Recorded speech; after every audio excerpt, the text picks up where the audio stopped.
super tickled to have Rob Burke from DonorDock, the CMO of DonorDock, joining us today. What a cool conversation. I had the good fortune of being on Rob's podcast a few months ago, the Focus Fundraiser.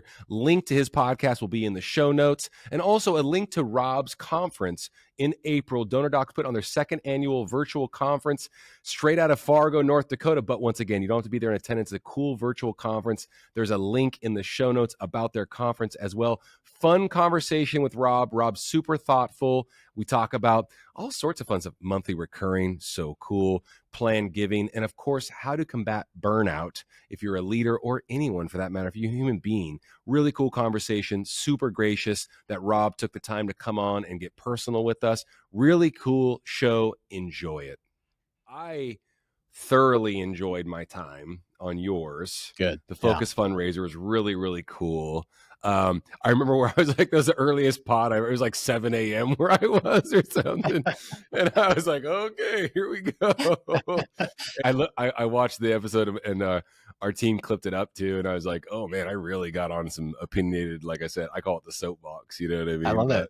Yeah. No. I mean, that's the goal of my podcast. You did fantastic. It's how do we compress 20 minutes of questions and just let you give your opinion on the state of the sector? Yeah. It was great. It was really, really fun. Like I said, for folks listening, I was on Rob's podcast. Oh gosh, it had to be about 2 months ago, and it was awesome. The Focus Fundraiser. Rob, talk to the audience about the pod and where they can find it online. Yeah. Yeah. Its goal is to give a soapbox to fundraisers, consultants, coaches, people like Trevor who have opinions in the sector, and learn from your fellow fundraisers. So it's a 20-minute, we try to keep it under 20 minutes intensive of, if they are experts in board management, let's talk about boards. If they're experts in planned giving, let's just talk about that. You can find it on all the major ones, YouTube, Spotify, Apple Podcasts, all of that. It's called the Focus Fundraiser. So yeah, go check it out. So good, dude. So good. I've been paying attention to it and seeing all the clips that you're doing for it and stuff because we live on LinkedIn, right? I was thinking too, like on the way in the office today, I was like, who introduced us? It was the phone guru, Kel Haney. She introduced us. I was like, did we meet on LinkedIn? Like I meet everybody, right? You know what I mean? My wife, my kids, just kidding. No, but like, it was the phone guru. It was Kel Haney that introduced us. And I was like, oh, that's so cool. And so I just started going down the rabbit hole, man. Like I said, looking forward to this episode, looking forward to having you. And then all those ways that you can find the Focus Fundraiser will be in the show notes as well. So please, everybody, give it a listen.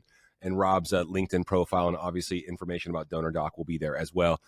And this will kind of segue nicely into this, like you find yourself in this role as CMO of DonorDock. It's so cool because there's not a ton of folks doing what we're doing, right? Mm-hmm. I'm starting to think about it more like, oh, this is kind of like a cool group where we can like, introduce guests and introduce people to each other and things like that. Yeah. And then, so I'm thinking about all this good stuff that has come out of like you and doing your pod, us doing our pod. And like, if you're like, cued in or wrote a book about board engagement, or if you wrote a book about AI or about monthly giving, here's your opportunity to talk about it. And what I found is, of course, we're hoping that the audience really, really, buys in and enjoys it and gets something good out of it. Right. I'm learning at just a rapid pace just from meeting with folks like you, folks like the phone guru, and all these lovely people that we get to have on our respective shows. And it's been cool, man. Like my breadth of knowledge has widened dramatically, like over the last 2 or 3 years, just more than I could ever have thought, in the space. Not like I'm an expert in everything for sure, but just like, once again, just general knowledge has been awesome. What's your experience been, doing the episode and since you've been with DonorDock? Yeah, I mean, what you're touching on is building the podcast as a platform to connect with you. You and I would have probably never met without it, right? Totally. One of the things for me is I'm from the for-profit sector. So I've got, I've been doing marketing for 20 plus years. I've built a production agency and sold that and worked with nonprofits from that side of things. So when I jumped over onto DonorDock, the CRM, as their CMO, I had less hands-on experience of these topics. Of planned giving was a new idea to me. You know what I mean? So I was learning through the fire hose I've been there for a little over 3 years. I've been like just drinking from the fire hose with all this knowledge. And I realized last year, I was like, I just need to be able to talk to fundraisers more often. And they are the underserved voice that like they've got so much instilled knowledge of, they've been in the trenches, they've been fundraising, and everybody has a unique experience in how you raise funds, how you grow your nonprofit. And so this became a little bit of like the selfish side of it is, I want to learn from you. I want to hear your opinions. I want to understand this sector better so I can serve it better. But also on the philanthropic idea of giving them that platform to talk through their opinions and give advice to fundraisers and nonprofit leaders. So like you coming on and talking through that, it just was fantastic because you've got opinions about events and you've got opinions about things and people can learn from that. So I think the community part of it has been really cool. It's so cool. And hey, man, I want to get your perspective now that you've been in it for 3 years. It still feels super infant, and there's just so much potential is how I'm looking at it. Like I'm very encouraged every day about like, okay, this space absolutely needs to be served. There's so much information. We have so much talent. So many people willing to share, and then here we go, right? Like it's still so new. But you said you've been in this position as CMO of DonorDock for 3 years. How do you feel about it? When I look at the nonprofit sector, two things come to mind. One, it's very fragmented. And I would agree with you that it's an infant in the sense of there is no cohesive approach. I mean, there's the fundraising platforms like FEP and all of that, but like there's no cohesive approach to how fundraisers learn and grow their nonprofit. There's frameworks by the dozens and everything. And so when I think about that, it's hard to get in front of nonprofit leaders because they're so busy doing the work and they're not spending the time. I'm going to get on the soapbox a little bit here and rail on them. They're not spending the time on themselves like they should be. They need to be learning. They need to be investing in their own knowledge base and their own skill set and learning from podcasts like this, where we're bringing on guests of fellow fundraisers and talking through these things. And they need to be reading blogs and following systems rather than just putting out fires every week, right? Like there's just always fires we put out in nonprofit world. And it feels a little unstructured compared to coming from the for-profit world where it's like, all right, we're going to build a company that needs to be sustainable. And there's a selfish aspect to that, right? Like the for-profit sector is to serve us to grow a business that's successful, that pays us. The nonprofit sector almost rejects that and says, hey, we're here to serve. And so it's often at the sacrifice of building a nonprofit that has like a sound foundation to last and building a team that is paid well and invests in themselves. Like they're always running ragged, you know what I'm saying? Like there's a difference there. Yeah, big time. Well, it's a drag, right? If it's not fun to watch, right? Yeah. It's hard to watch. Yeah. Yeah, exactly. Yeah, part of me, it's painful, right? Like you said, exactly. What's interesting, it's like we're at a conference in September, a good chunk of our team, like half dozen of us.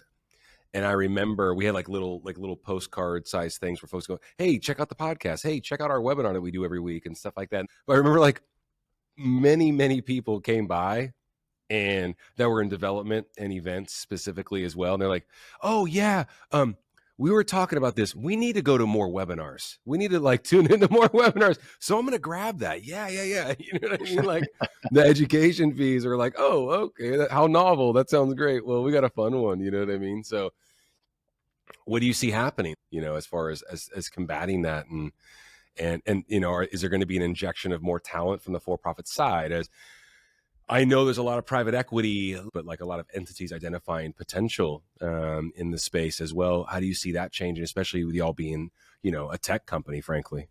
That's a good question. It's going to be an interesting next decade for the nonprofit world, I think, because when we have conversations with consultants, we talk to consultants a lot because they're partners of ours. They're helping implement CRM into these nonprofits that need it. They often come from being a fundraiser themselves inside a nonprofit, and they realized they couldn't do the job that they needed to do in the nonprofit, so they became a consultant to help nonprofits. That is a core problem. Yeah. That's like saying corporation, like, again, just referring back to the for-profit world, that's like saying corporations aren't working, so I'm going to become a consultant and consult corporations. Like that happens, but it's at such a different disparity compared to the nonprofit world.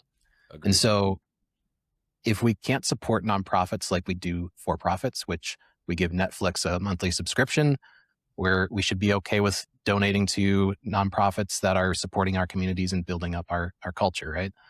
If we can't do that as a culture, and that's going to trickle into the nonprofit culture of, well, we are just going to try to survive and serve as long as we can, rather than we are providing value and you should be donating to us if you want that value in your community. Like, I think that's a totally different mindset shift for nonprofits and some fundraisers to think about. Agreed. Maybe it's top of mind, or is it something that you're as fascinated with as I am? But Dave Raley, I don't know if you've already had him on No. your pod. He wrote The Subscription Economy, Sustainable Giving. And I am fascinated with monthly giving, how it ties into our world, how it could be tied, it could be explained to any organization. You just mentioned Netflix. That's the world that we're living in. Of course, we can talk about the fact that donors are consumers at the end of the day. Why do we fragment it and treat them so differently? Is that something you all talk about at DonorDock? About recurring giving Yeah. and focusing in on that 100%, right? Yeah. Like, Yeah. we're nonprofits oftentimes, especially, so it depends on who you're talking to, right? If we're talking about small startups versus more established nonprofits that have been around for a while, even the established ones are still dealing with some core infrastructure problems where they've got a PayPal button on their website. Yeah. Yeah. Totally. And Yeah. there's no way to recur give. Like, there's no way to create recurring giving in their system. And it's like, that is a fundamental flaw in your fundraising. Planned giving is another one that I feel like is just under talked about, where it's, if you're going after major gifts and you want to think farther ahead than just this year, how are you approaching your major donors and your mid-level donors to talk about end of life and planned giving? And like, that's where you start to get the recurring revenue to operate and invest in your team and your programs and all of that, right? So yes, we are talking about recurring giving a lot because, and we have a fundraising piece into our platforms, but we're not necessarily a fundraising first. So it's not necessarily like we're selling it so we can make money off of every donation made through our platform. It's more, we're selling it because when nonprofits are successful on our platform, we're going to be successful. And so we want to make sure that they're successful. And recurring giving is a big piece of that. God, I'm so passionate about it. I mentioned Dave, and he was talking to us about, he witnessed someone committing to $250 a month at an event. And he's like, the guy had never been. I was there with him. I watched it. And I'm like, oh my gosh, it was crazy. And then the math that suggests how much folks will give over time with monthly giving apparently is like 40x that gift. And it's just wild. The planned giving is amazing. The legacy giving is amazing. Huge piece. But the monthly giving piece is like, oh my gosh, it's just like another opportunity to get in front of people. It's like another opportunity to send them an email, send them a text message thanking them. So, like, this is where the money's going. You're part of this VIP, group now. Oh my gosh, it's so good. Yeah, I'm, as you can tell, fascinated by what could happen there. It's just, and I'm not going to be so obtuse to say it's like, oh, it's super low lift, like it's easy. But I got to be honest, it's actually pretty easy, right? I was at a fundraising event, a gala. I walked in, my wife and I got there early, which never happens. We got there early. I walked in and I was like, oh, the event has already started. Something's happening. We walk in and we realize that they had done a pre-event. They had designated a program for their mid-level donors of saying, like, basically you are the VIP group, and they treated them differently. And it was all about recurring giving. And so they had a pre-event and invited a specific segment of their donors, and were pushing what recurring giving can do for their nonprofit, right? Like, that was the whole pre-event. And it made people like me, it's like, why didn't I get invited to this? I want to be a part of this. Stop right there, nonprofits. Did you hear what Rob just said about monthly giving and the VIP experience that he witnessed at an event? I have this dream that folks can use the HGA fundraising golden ticket to get folks to sign up for a monthly recurring program. Just so you know, this episode and all of the Hey Nonprofits episodes are powered by HGA Fundraising. You can check out the HGA Fundraising golden ticket that you can use at your next event to raise a bunch of money. You can use it to get folks to sign up for your monthly giving program at your next event. You don't even have to have an event to use the golden ticket to get folks to sign up for your monthly giving program. Check out the HGA Fundraising golden ticket. There's a link in the show notes. Let us know what you think. Back to the show. And so there's FOMO, and there's making those people feel extra special, and that's going to make them sticky. Like, there's so many facets to this that you're talking about. I love it. Yeah, I want to put a megaphone on it. I think it's like you just said, like exactly the FOMO piece, the recognition piece, how that grows. Someone I don't care if it's a blinky ring that they're wearing at the event, like, hey, where's mine? You know, I don't care, like whatever, like it's cool, it's different. They haven't seen it at other events. You showed up early, like, I haven't seen this. No one told me. You know, it's like that's normal, right? That curiosity is normal because we're consumers at the end of the day, too, right? You know, that kind of thing. Hey, what else? Like, I love that, like in real time stuff. Like, was there like an aha moment that you've had recently at an event or just talking with an org where you're just like, oh my gosh, they're onto something. This is really, really good that you care to share with the audience? Nothing strikes me as like this needs to be done more often. Yeah.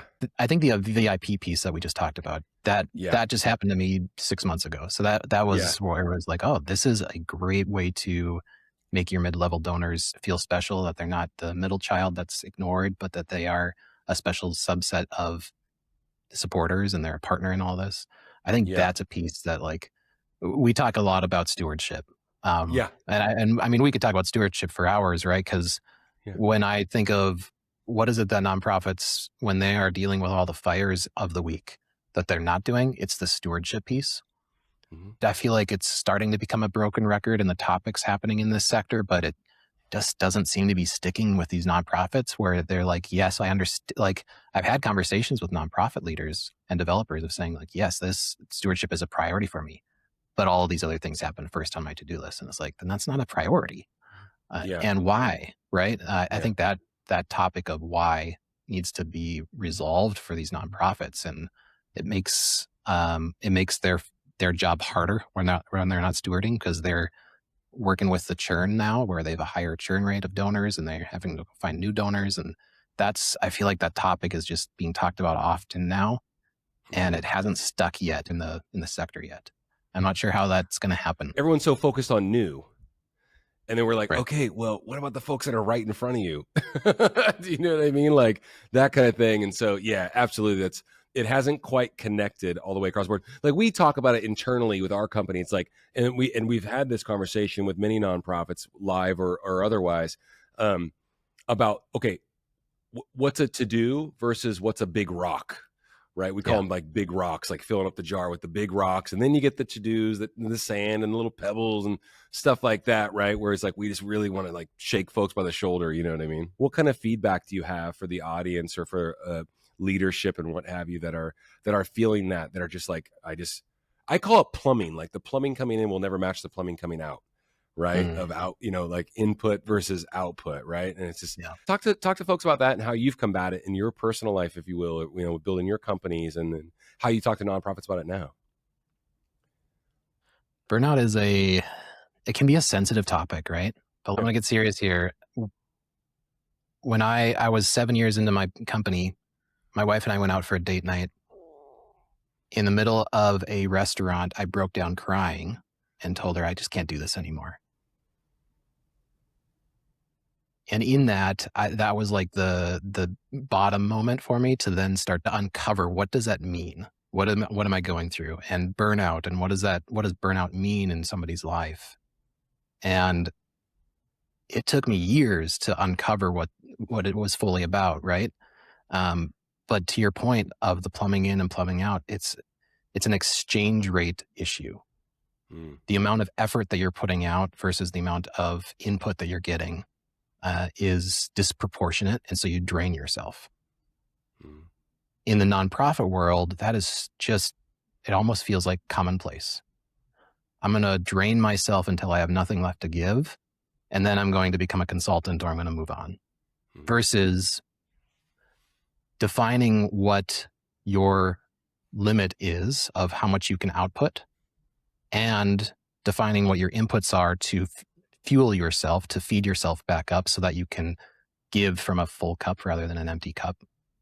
Like that's the piece that like there should be a workshop for nonprofit leaders to go through to define those for them and to set those boundaries of saying like, if your nonprofit is so fragile that you can't set boundaries in it for yourself, then it's not going to last.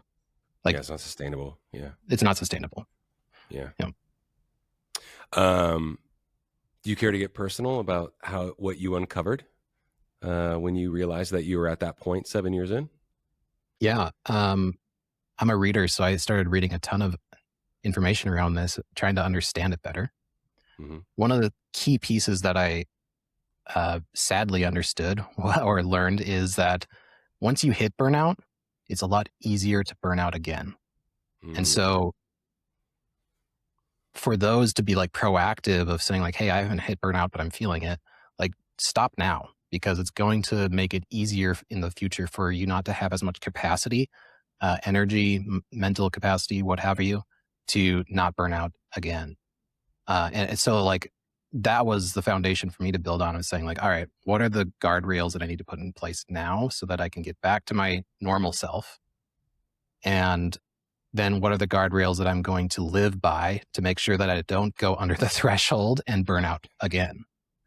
And that took me years to really build back up to like when I think about what I was in my early 30s when it happened versus what I was like in my early 20s, I was a different person, and I wanted to get back to that, right? And so it took a lot of hard effort and willpower to work through setting boundaries in my own life of, I'm going to stop work at 5 p.m. I'm not going to work on the weekends, like just work boundaries and personal life boundaries of saying, I used to love going out with friends and now I don't feel like I have the capacity. So for now, I'm going to say no. And knowing that in the future, I'll have capacity again and I can start to go out with friends, right? So like building that capacity back up. Those are some of the key pieces that I uncovered as I was working through burnout. I think in the nonprofit sector, the people that I've talked to about burnout on my podcast, they bring up the fact that people need to invest in themselves, take vacation when they should versus when they're forced to,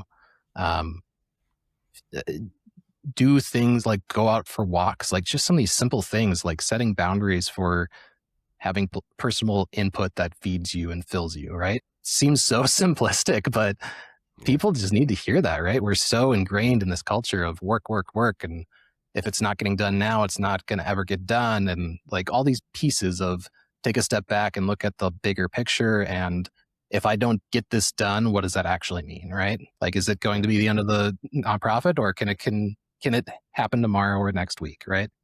Yeah. So there's some facets to this as well. Yeah, I appreciate you sharing, man. My plumbing analogy, I got in therapy because I experienced in sales burnout. I was my first real job, and I'm still friends with the man who hired me, and he was lovely and amazing. And the first sales job turned into the next one, and the next one, and the next one.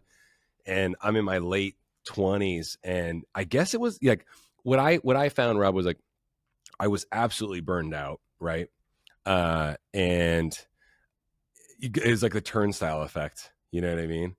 And I found that I was horrible at listening. I'm still just, in recovery with my listening.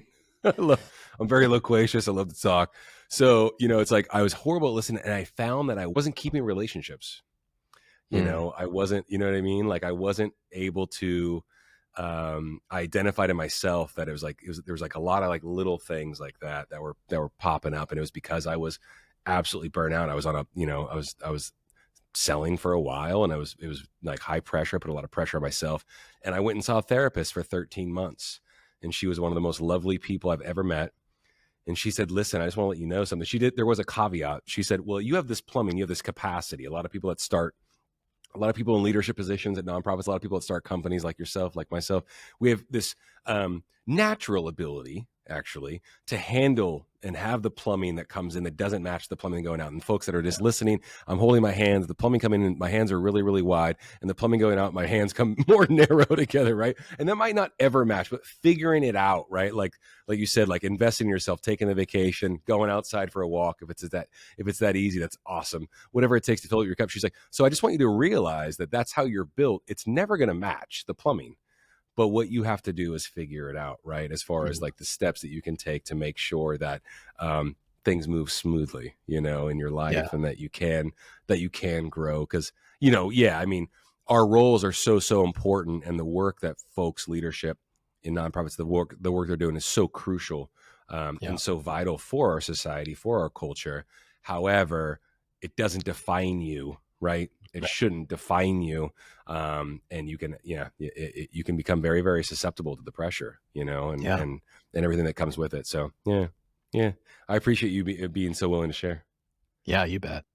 And I hope it's encouraging for those that are listening or watching that just because you are burning out or you've burnt out doesn't mean that's going to be your end state, right? Like you have to pick yourself up by your bootstraps and do the hard work and set boundaries and start to fill your capacity back up. But it is possible to get back to who you used to be. It might be sacrificing some of the things that you're working on now, but you can get back to who you used to be and have a happier, more sustainable life and nonprofit if you're willing to set those boundaries. Great points. So well put. It's interesting. I hadn't heard anyone say what you said about the fact that once you've done it, it can be really, really easy to get back to that point. That's a very, very impactful sentiment that you made about that, and for folks to be sensitive to. Yeah.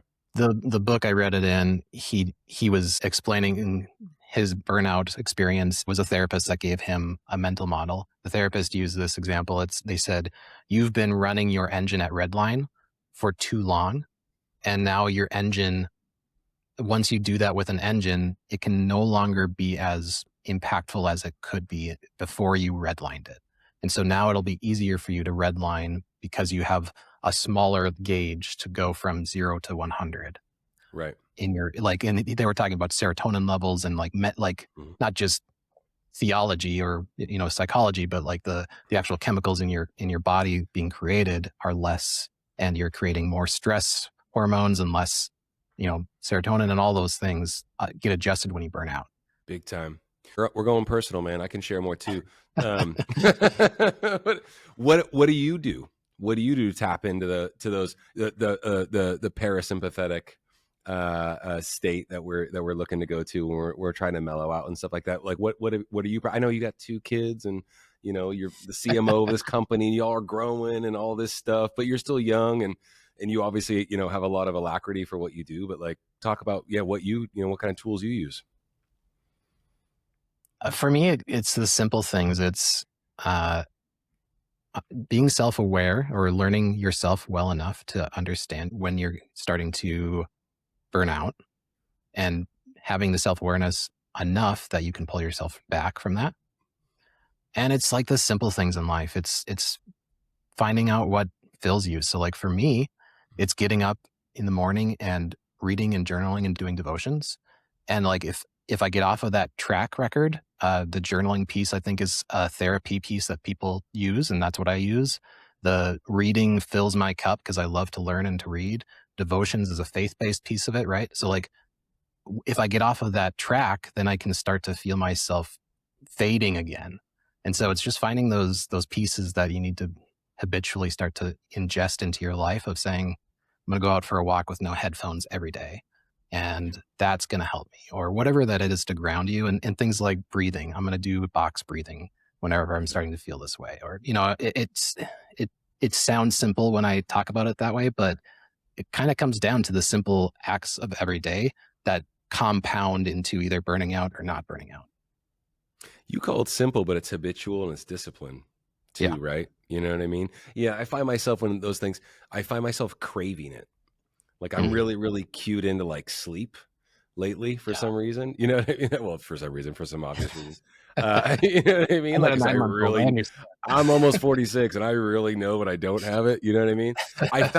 I said something, a very honest conversation with someone I'm very open with, um, where, cause I run, right? I run or I ride my bike now. And that's like really fills my cup up. Get out in the, out in the hills and stuff like that. And I love it. And I can stay fit and all these things. And I can overdo it though, too. Right. Like there's that piece too. Yeah. And so I'm going to preface it by saying this. I've really, really cued in. I found myself letting myself off the hook, so to speak, and just being more patient with myself. And I went for a run yesterday. I told my friend, I'm going for a run, and I get on the phone with him today, and he goes, "How was your run?" I said, "Well, honestly, man, it was pretty shitty.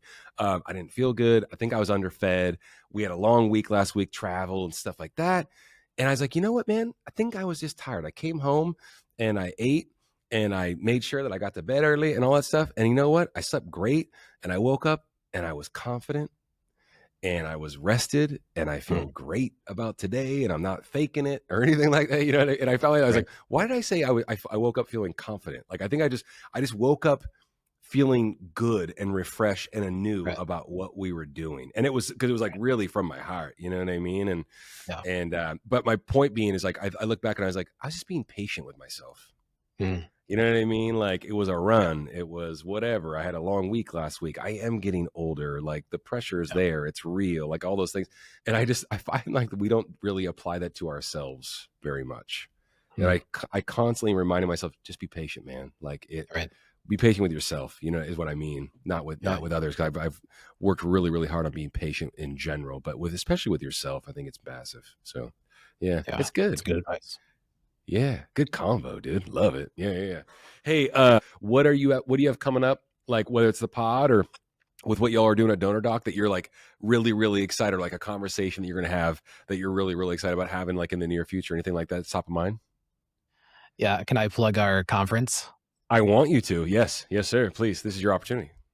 This is our second year putting it on. It's virtual and it's in Fargo. So if you want to experience Fargo, North Dakota, it's a very unique place to come and experience. But it's in April, called Well Told Story Conference, and it's all about leadership, storytelling, and fundraising. And how do you get better at those things? It's an extremely actionable, oriented nonprofit event. Meaning, like a lot of conferences, I feel like you go there, you learn some frameworks, you get inspired, but you don't really have, unless you're really like a task type person, you don't walk away with actionable things that you're going to implement into your nonprofit. You're more inspired to be a better fundraiser.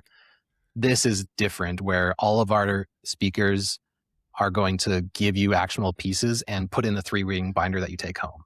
So each speech that you hear that day is talking about something specific, like board governance or fundraising storytelling, or a little bit of burnout, like how do you focus on what matters most? Here's some frameworks to do that. So this is huge. We've got a really good lineup of speakers from people like T. Clay, people across the country, of consultants and fundraisers that have been doing it. Last year, we had a really good lineup. John McCoy came and spoke there, and we had some really fantastic speaking, and it was the first one that we did, and this year is going to be just as good. So if you're interested in that, come fly into Fargo and hang out with us, or you can get on the virtual event and tune in for the day. Awesome. That link will be in the show notes. It's awesome. This episode will go out obviously before you all do the conference. That's awesome, man. Yeah, super stoked for you. That's cool. And I mean, it's all about investing in yourself, right? Like that's what we're talking about pretty much on this episode, is investing in yourself. And so this conference is all about that. If you're a fundraiser, if you're a nonprofit leader or developer, this is a day for you to invest in yourself so that you can execute better for your nonprofit. So good. So good. Well, really nice crescendo, man. Thank you.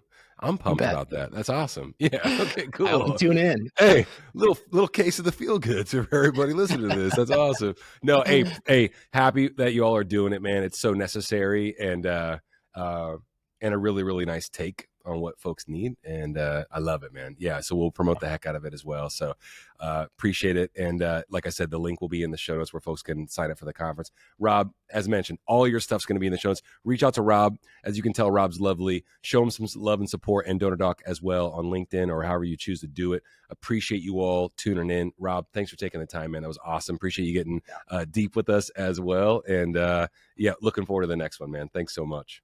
Yeah, thanks for having me, Trevor. Thanks for tuning in to another episode. Really appreciate you taking the time. Do us a favor before you leave. Hit that subscribe button. Share it with someone in your network. It would make the team so happy if you did. Hope you enjoyed the show. We'll see you all next time.